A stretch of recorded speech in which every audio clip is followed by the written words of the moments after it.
Let's add a little bit more to this marine heat wave dynamics.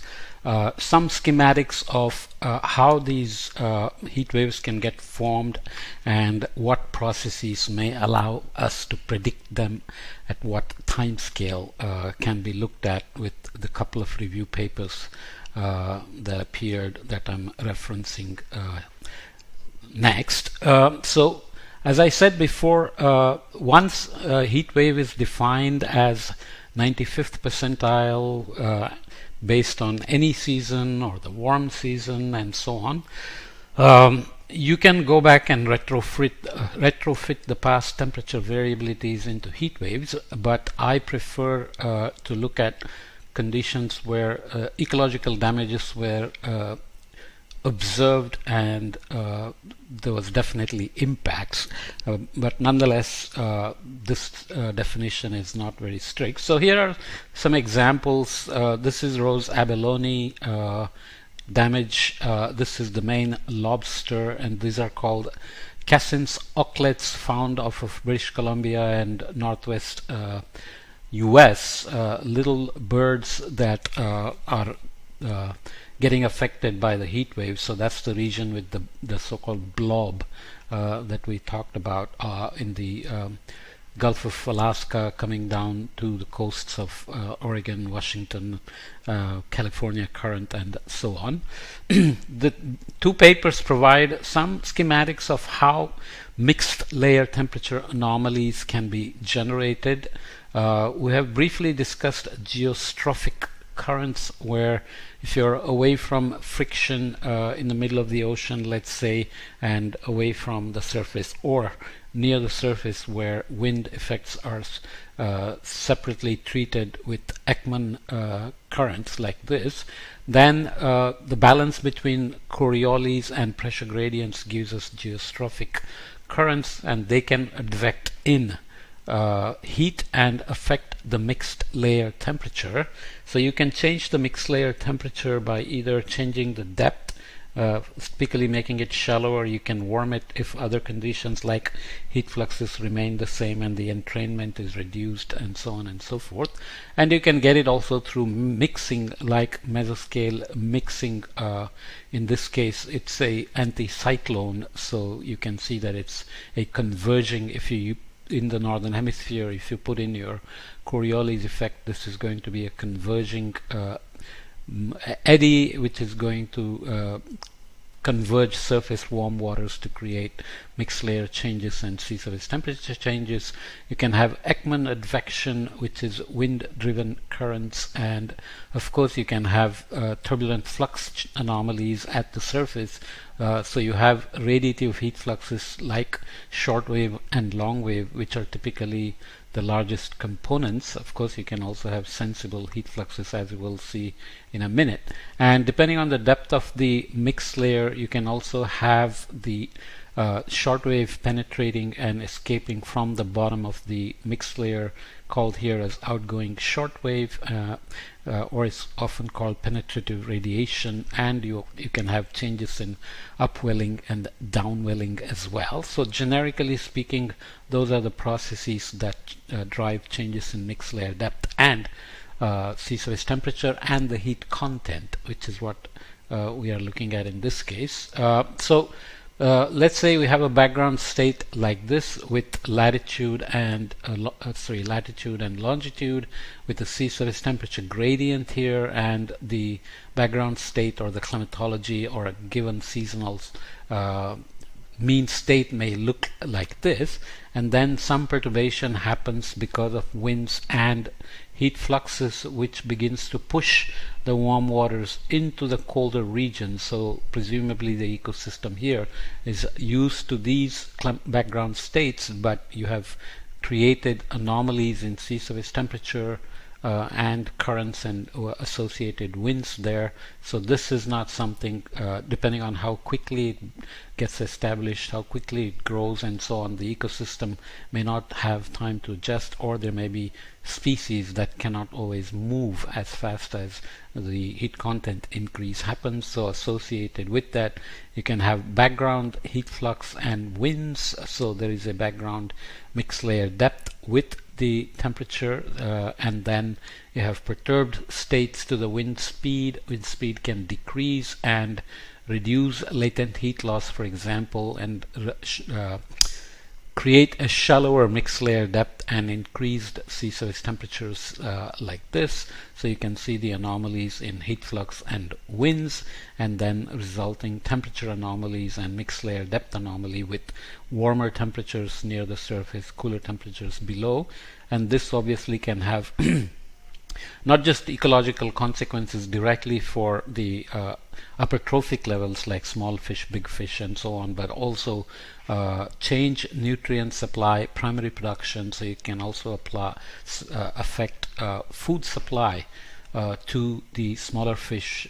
So forage fish can be reduced, so the top predators can be affected. So you have this cascade of events depending on how long it lasts, for example. And another way to look at this with this paper here is looking at a coastal region. So there is a coastal upwelling indicated here, and the weather system, something like a atmospheric high pressure blocking system, is shown. So favorable synoptic systems like a high pressure system is sitting here. If you have high pressure, typically you have low rainfall, reduced cloud cover, so you can have increased radiation, solar radiation coming in. Winds will be weaker typically. Low pressure, bad weather, clouds, rain, etc. High pressure, nice weather, low clouds, weak winds, and so on. So you can have reduced latent and sensible heat fluxes and drive enhanced warm water advection through surface Ekman transport, as we talked about.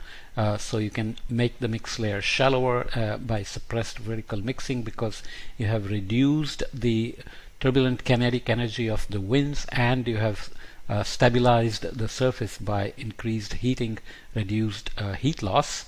So you have reduced upward Ekman pumping and reduced enhanced warm water advection through the large scale circulation. So these are just kind of schematics explaining the processes that can drive changes in heat content near the surface and create marine heat waves and affect ecosystems, right?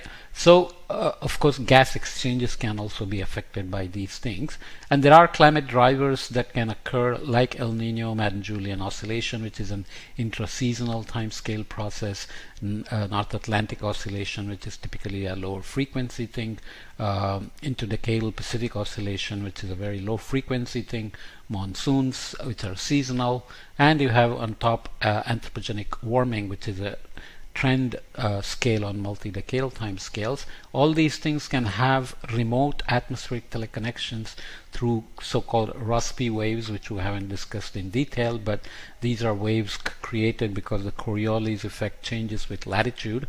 Remember, for waves you need a perturbation force and a restoring force. For Rossby waves, perturbation can be diabatic heating, wind stress curl, and so on. Adiabatic heating in the atmosphere, wind stress curl in the ocean, or reflected energy from the coasts, and so on. During El Nino, typically you have Rossby waves from wind forcing. So for Rossby waves, the restoring force is the planetary vorticity, or the Coriolis effect, dependence on latitude. Okay, water circulation is of course the rising air in the West Pacific sinking in the East Pacific during El Nino. This is perturbed, which obviously creates warm waters in the east, reduced upwelling, reduced photosynthesis, and so on. So reduced primary production. So megafauna and bird mortalities are well known. Harmful algal blooms happen whenever you have typically warming, because they can compete better for the limited amount of nutrients. For example, you can have coral bleaching, species range shifts, and tropicalization when the waves associated with El Nino can propagate all the way up the Central American and North American coast into Gulf of Alaska, for example. You have altered community structure, coastal fishery impacts, shellfish aquaculture closures, dieback of kelp forests, seagrass habitat loss, and so on. So the big fish that can move when there are such perturbations, but these bottom dwellers cannot move, so there is often mass mortalities, and small fish can also die, and the birds that feed on them will face issues as well. So we are taking processes at various time scales, which means the heat content changes and sea surface temperature changes also happen at various time scales, from intra-seasonal to intra-annual and decadal time scales. But that gives you a sense of where the potential predictability will come from at various lead times, and what the scales of those things and potential would be. So specific heat waves are used here. I haven't shown a map, but you can find a map in this paper as well. So West Australian heat wave in 2011, Northeast Pacific and Southwest Atlantic, Eastern Tasmanian Sea, Tasman Sea, and heat spikes and so on. And I won't read all the details, but there are predictability lead times from months, weeks, seasons in ahead to years and days, and predictability source can be local or remote climate forcing like Rossby waves or Kelvin waves, can be atmospheric preconditioning and or teleconnections like El Nino related Walker circulation changes or Indian Ocean dipole or Atlantic Nino, oceanic preconditions and or teleconnections which precede El Nino, for example, transitory weather or eddies, which is very common, especially in the Pacific warm blob region. So persistence of these heat waves can be months, sometimes hours to days. Vertical scale can be 100 meters, tens of meters, hundreds of meters, and so on. Horizontal scales can be thousands of kilometers, or hundreds of kilometers, or very local. And impacted ecosystems can be surface or to benthic within the mixed layer, so upper layer where there is often photosynthesis happening, surface to benthic, and minimal here. Impacts can be potentially substantial, moderate to substantial, or minor, and the conditions associated with them can be strong atmospheric and oceanic contributions, strong atmospheric and weak oceanic contributions for these specific cases, weak atmospheric and strong oceanic conditions, weak atmospheric and oceanic contributions, and so on. So again, these are specific events that were identified. Some ecological impacts were also identified, so these are worth looking at, especially in terms of whether they can be predicted, so that some preventive actions may be taken, and so on. So this is a more broad schematic showing marine heat wave potential predictability and forecast time scales. So at short time scales, it is an initial value problem, so that you initialize the ocean and give it the winds, let's say from a weather forecast or a seasonal climate forecast, and keep integrating. But as you go to longer time scales, like seasons to years to decades, they become what are called externally forced. In other words, ocean response itself to the changing climate becomes important, and it's not an initial value problem anymore. We haven't gone into these details, but I have other courses where you can find such details.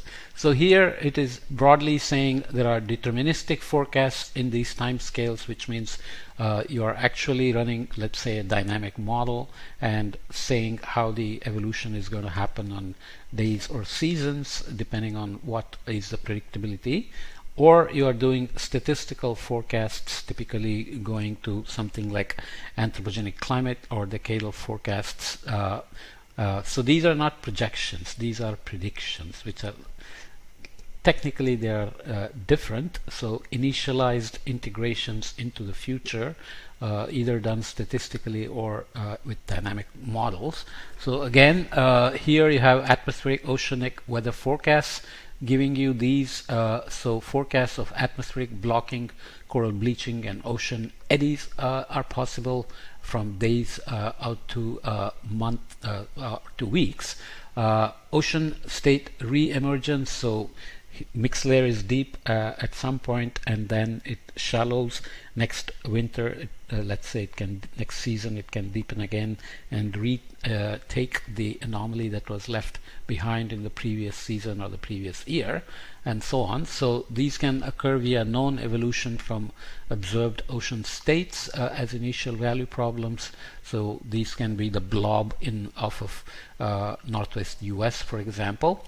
Seasonal forecasts of coupled models like ENSO, Indian Ocean Dipole, Atlantic Nino, and so on, and teleconnections from ENSO and other climate models. So atmosphere via changes in water circulation or extratropical wave trains. So here South Pacific marine heat wave and South Atlantic marine heat waves are example.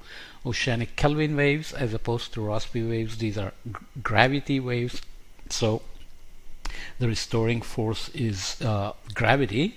So because there is buoyancy and stratification in the ocean, if the water parcel is moved up or down, buoyancy can restore it. So that's gravity. So you can again have various time scales of predictability, and this example here is Ningaloo Nino, which is off the west coast of Australia, which has seen some heat waves in the past decades. So these can be predictable because of wave pathways from wind-driven ocean perturbations. So oceanic Rossby waves again, and decadal forecasts can be done with climate models. Is gone into the statistical range here because as far as we know there is no predictability at these time scales, but some empirical mode approaches can be taken to make statistical forecasts. So these are via predictable climate variability and forced changes in background state. We are not going into details, but just try to get a sense of it. And of course, anthropogenic climate change, which can go into decades and centuries. And here, these are decadal forecasts, of course, going from years into decades. So these are via forced changes in background state and variability. Okay, so I just wanted to include these to give a little bit more sense about the marine heat waves, especially starting with observed impacts and looking at specific events and see how they were formed, processes involved, and potential predictabilities in them, so that future action is possible. It's not always possible to prevent some events like chloral bleaching when large-scale events are converging to create marine heat waves, but nonetheless having predictions potentially can lead to some actions in the future, but having predictions is good enough, very good anyways. Okay, so let me leave it here.